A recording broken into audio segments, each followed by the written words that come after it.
كيبور ملتي ميديا برودكشن. الحمد لله الذي جعل لكل شيء سببا وأنزل على عبده كتابا عجبا وفيه من كل شيء حكمة ونبا. الصلاة والسلام على سيدنا محمد أشرف الخلق عجما وعربا وأزكاهم حسبا ونسبا وعلى آله وأصحابه السادة النجبا. أما بعد، السلام عليكم ورحمة الله وبركاته.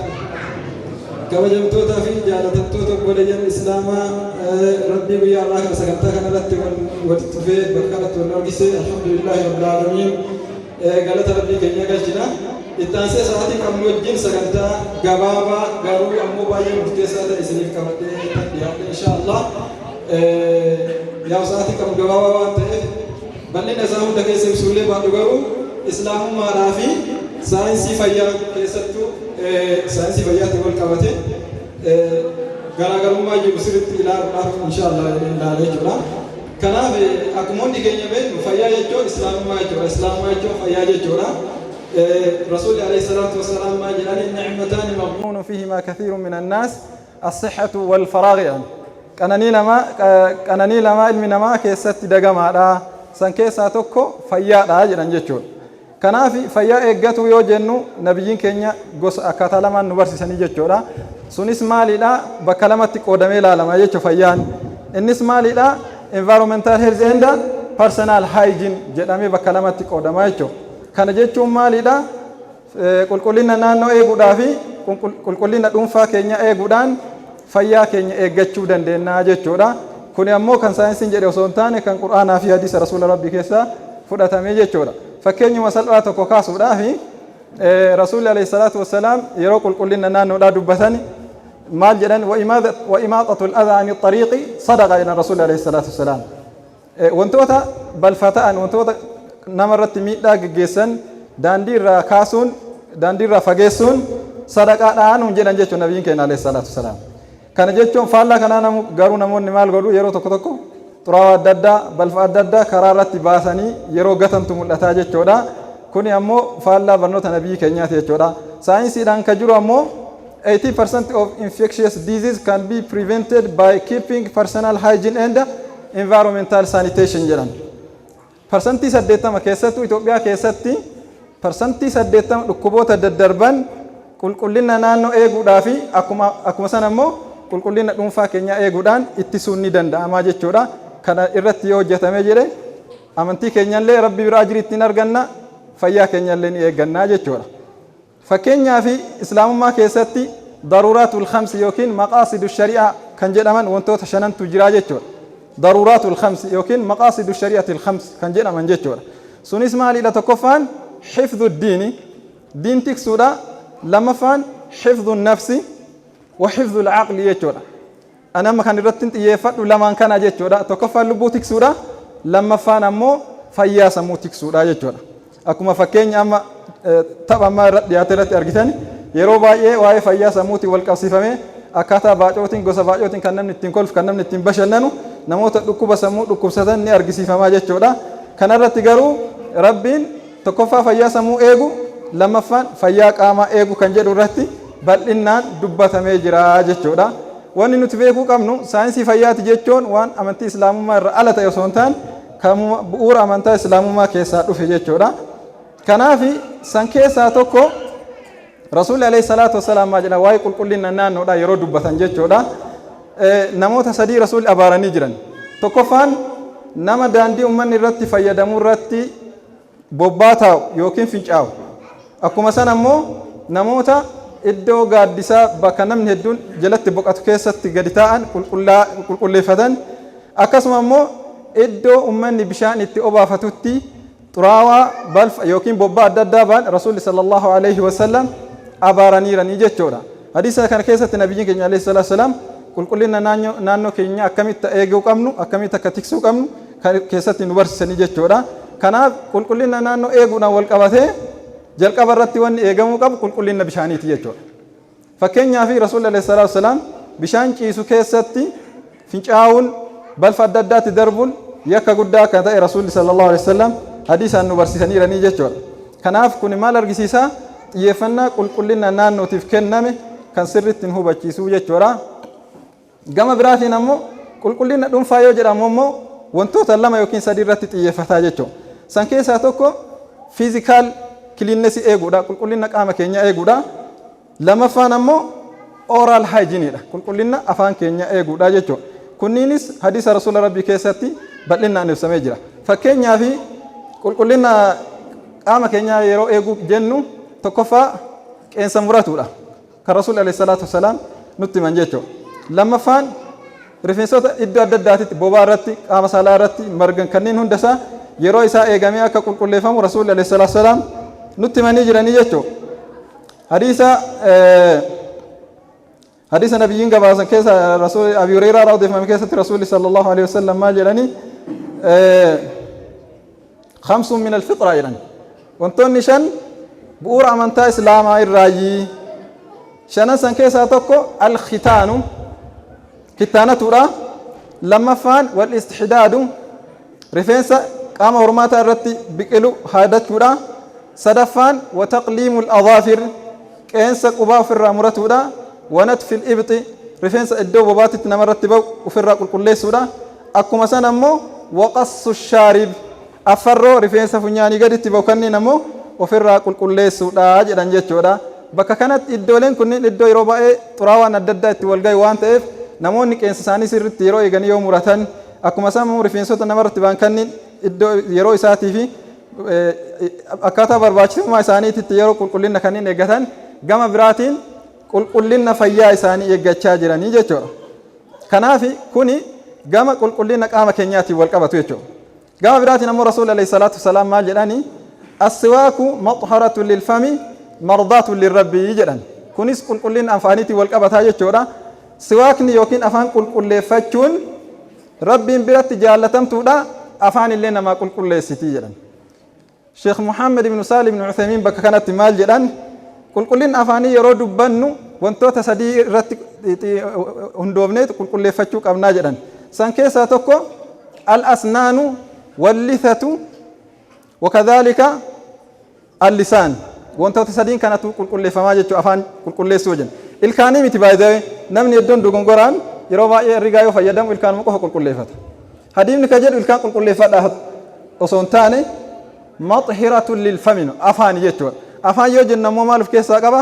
Ilkaan achi keessa jira, arrabni achi keessa jira, akkuma kana ammoo irgi ni jira jechuudha. 3 kana yoo qulqulleessine qulqullina afaan keenya eeggannee jechuudha. Kuni kan hadiisaan barsiifame jechuudha. Namoonni kanan goone fakkeenyaaf dhukkuboota ilkaanii dhufan keessaa dental decay gangrevitis kan jedhamu jira jechuudha. Dhukkuboota afaan keessatti uumaman jechuudha. Dhukkuboonni kunneen hundi kan dhufaniin maalidha? Sababa qulqullina afaanii eeggatu dhabuudhaan. Fakkeenyaaf namni tokko nyaata ganama yoo nyaate hanga galgalaa osoo afaan isaan qulqulleeffatin osoo siwaakatin yoo katuru ta'e nyaanni sun afaan isaa keessatti gaafa shamaa deemu dhukkubbii adda addaa foolii adda addaa afaan isaa keessatti fidaa jechuudha. Innaa yeroo ammaa kana damee saayinsii fayyaa keessaa dental medicine kan jedhamu addatti kan waa'ee ilkaanii qofa yaalu jira jechuudha. Garuu nabiyyiin keenya alayhi salaatu wassalaam qulqullina afaanii keessan eeggadha. Inumaayyuu maal jedhan lawla an ashuqqa ala ummatii la'amartuhum bisiwaak. Ummata kiyya irratti ni jabaataa osoo sodaachuu baadhee yeroo salaatan hunda yeroo wadda'atan hunda siwaaka akka dirqamummaadhaan fayyadaman isaan ajajaa ture jedhaniira jechuudha nabiyyiin keenya alayhi salaatu wassalaam. Kanaafuu kun hundi fayyaa ilma namaa eeguudhaaf islaamummaan iddoo inni qabu kan argisiisu jechuudha. Gama biraatiin fakkeenya biraa kan hundi keenyaayyuu beeknu tokko isiniif kennuu barbaada. Innis waa'ee sareedhaatiin wal qabataa jechuudha. Akkuma hundi keenya beeknu nabiyyiin keenya alayhi salaatu wassalaam maal jedhan sareen tokko idhaa walaqa alqalbu fi inaa'i ahadikum faghsiluuhu 7 marraat ulaahunna bitturaab aw ukhraahunna bitturaab hadiisa jedhutu jira jechuudha. Sareen meeshaa keessan tokko yoo isin jalaa tuyxe meeshaa san yeroo 7 bishaaniin 7 keessaa tokko ammoo biyyeedhaan jalqaba yookiin boodarra biyyeedhaan qulqulleessaa hadiisa jedhutu jira jechuudha. Kana malee ammallee rasuulli alayhi salaatu wassalaam maal jedhan namni saree guddisu saree horii isaaf eeddu yookiin qabeenya isaa tiksu yoo ta'in guyyaadhaan ajrii qiraaxa tokko isarraa hir'isaa deemaa jedhan. Qiraaxa jechuun ammoo waan gaara Uhudii ga'uu jedhanii nabiyyiin nutti himanii jiran. Amma asirratti saayinsii fayyaa irratti maaltu jira? Dhukkuba beekamaa raabiis jedhamutu jira jechuudha. dhukkubni raabis jedhamu kuni dhukkuba sareen dhufu yoo ta'u argamni isaa ammoo vaayirasii isaa jedhamurraa kan dhufuudha jechuudha. Kanaaf namni dhukkuba kanaan qabame ji'a tokko keessaa kaasee hanga ji'a sadiititti mallattoolee argisiisutu jira jechuudha. Fakkeenyaaf kan akka gubaa qaamaa, uf wallaaluu, akkuma kana ammoo bishaan dhiqatu jibbuu waan akkana kana fidaa jechuudha. Ji'a tokkorraa kaasee hanga ji'a sadii keessatti mallattoon kun gaafa mul'aterraa ka'ee namichi kun haaluma kamiinuu yaalamee fayyuu hin danda'u. Seenaa ilma namaa keessatti jedhan only 6 people survived from rabies jedhan. Namoota 6 qofatu dhibee raabis jedhu kanaan qabamanii fayyan. Seenaa ilma namaa kana keessattuu jechuudha mallattoon irra mul'ate jechuudha. Sanaan ala jiru hundi isaaniitu ni du'anii jechuudha. Kanaaf dhukkuba saree san ofirraa ittisuuf ammoo maal godhaa jedhan Rasuulli alayhi salaatu wassalaam. Tokkoffaa saree man guddisinaadhaan. Saree guddisuun dhowwaa gurguruun illee dhowwaa. Hadiisa tokko keessa Rasuulli alayhi salaatu wassalaam maal jedha nahaa Rasuulullah sallallahu alayhi wasallam an thamanil kalbi. Sareen gurguramuudhaan maallaqa argamurraa Rasuulli sallallahu alayhi wasallam dhoowwanii jiran. Kanaafuu akka dhaabbanni fayyaa addunyaa World Health Organization jedhutti dhukkuba saree ofirraa ittisuu yoo barbaaddan saree marraa fagaadhaa. Saree ofitti hin dhiyeessinaa, saree manatti hin guddisina. No bite, no rabies. Saree yoon si ciniinin dhukkubni sareedhaa jedhamu sun hin jiru. Namni dhukkuba sareetiin qabamu dawaan biraan jiru. Dawaan biraa waan hin jirreef saree ofirraa fageessuudha. Kanaaf mana sareen keessa jirtu malaa'ikaan hin seenu hadiisa jedhe. Akkuma kana ammoo saree yoo ka guddiftan taate ajiri isinirraa hidhataa deema guyyaa guyyaan jedhamee jira jechuudha. Kun hundi maal argisiisa? Dhiibbaan dhukkuba sareetiin dhufu fayyuu waan hin danda'ameef. Dhibee akka addunyaatti gadaayii jedhamee ajjeeshaa jedhamee beekamu keessaa tokko waan ta'eef kanaaf Rasuulli alayhi salaatu wasalaam kanallee nu barsiisanii kunis fayyama Qur'aanaa fi hadiisa irraa fudhatame jechuudha. Kan biraa kan amma dargaggoonni keenya hundi keessatti kufanii jiran hedduun keenya jechuudha meebi nama rabbiin isaa laafise malee innis maalidha substance abusing yookiin ta'aaxil mukhadiraat kan jedhaman jechuudha. Wantoota sammuu namaa adoochan fayyadamu jechuudha. Wantoonni sammuu namaa adoochan akka addunyaatti lakkoofsaanii baay'eedha. San keessa bifa saayinsii fayyaatiin kan lakkaa'amanii jiran gosoota gara 11 oliitu jira. San keessa jalqaba irratti kan jiru alkooliidha. Dhugaatii nama macheessan jechuudha. Dhugaatii nama macheessan ilaalchisee rabbiin jalqaba irratti suuraa baqaraa aayaa 212 irratti akkana jedha. يسألونك عن الخمر والميسر قل فيهما إثم كبير ومنافع للناس. سيغافة يا محمد واي خمري تي ميسرة يجون قمار يجون كما مسيد تبعرت إنه ترجسان يجون قمار يجون يجون بس هيدو جرا سكيسا يجون كنا فما وانتون يسمون ما أدوچاني كان لغة من تجرا كان ألم فتمن تجرا كان فنيانين وفي تركف من تجرا كان إبن مرفع عن اللي نمني فراتو تجرا يجون وانتون يكونين ميدا سمونا ما رتجي سنقدر أكو مجال كذا جنة مقاصد الشريعة كيساتوكو مالي دجن حفظ العقل جنة جرا فيا سموتك سورة يجور فيا سموان نميدا نمو حديث القرآن أن تعرف من يجرا كناف جال كذا رت ربين واي خمر آتي في واي قمارة دبته خمر قمار الراس قافتني يسألونك عن الخمر والميسر قل فيهما إثم كبير جرى لمان كيس دلي قدة جرا يكا قدة جرا irraa fagaadhaa jedhee jechuudha rabbiin. Haa ta'u malee garuu bu'aalee ni qabanii jedhee dubbate aayaa san keessatti.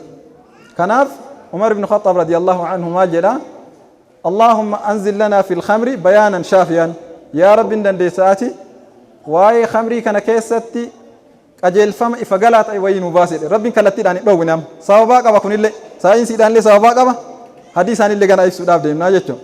Jalqaban dhoowwine garuu diliidhaa jedhe itti aansee سورة النساء إن كيست أمو آية أفرتمي سديرة ربي مال جلا يا أيها الذين آمنوا لا تقربوا الصلاة وأنتم سكارى يا والرب تأمنتن لغاتي سمتش لقدني متشوفتني أصجرتنو صلاة صلاتنا كن مالي لا لقوني لندسني قروا أمو يرو ساعة صلاة جاي لقون كبدني كان جب جتور صدفة رتي رب سبحانه وتعالى سورة المائدة آية سقلتم رتي يا أيها الذين آمنوا إنما الخمر والميسر والأنصاب والأزلام رجس من عمل الشيطان فاجتنبوه لعلكم تفلحون جل يا ور آمنتن لغات إنما مجسن أقسم أمو قمار أقسم أمو يعني carraa kennuun akkasuma immoo taabotatti deemuun rijisuun min amali shayxaan dalagaa shayxaana najisa ta'e kanaafu fajtanibuuhu la'allakum tuflihuun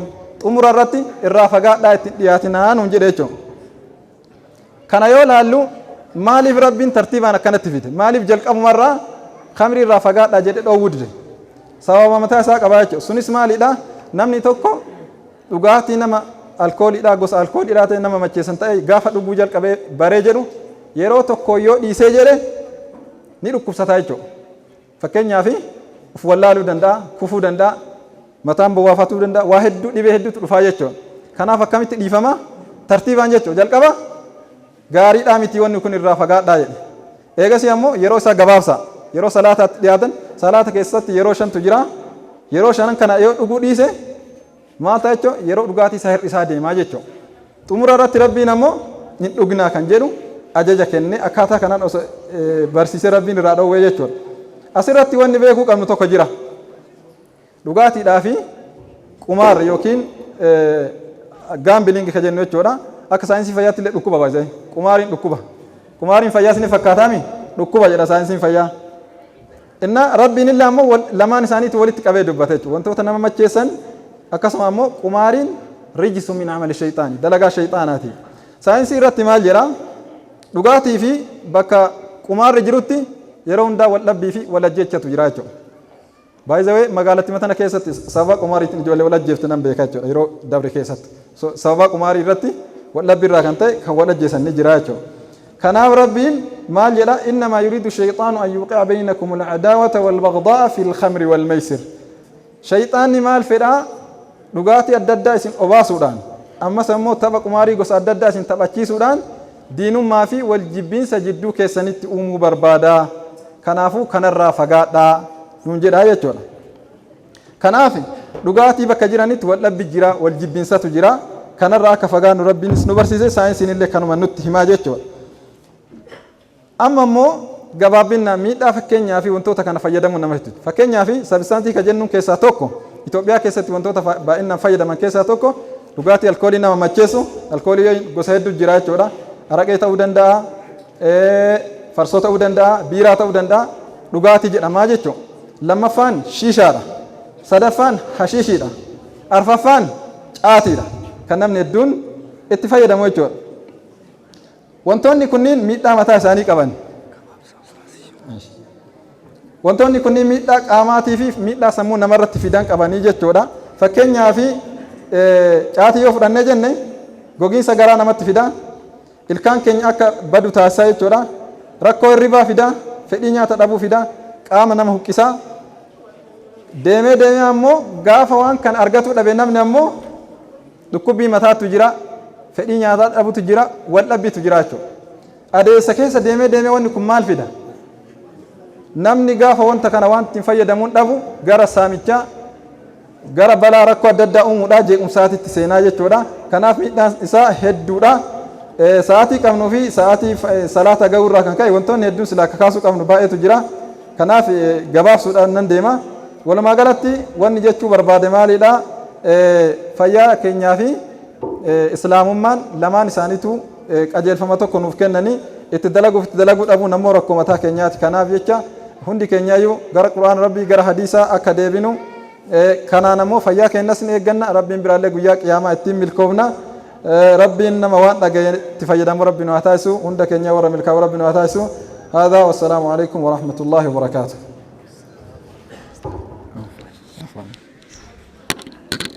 Hayya inshallah sagantaa keenya gara booroo itti fidnee jirra. Haga buna shidoo Kebor Multimedia Production.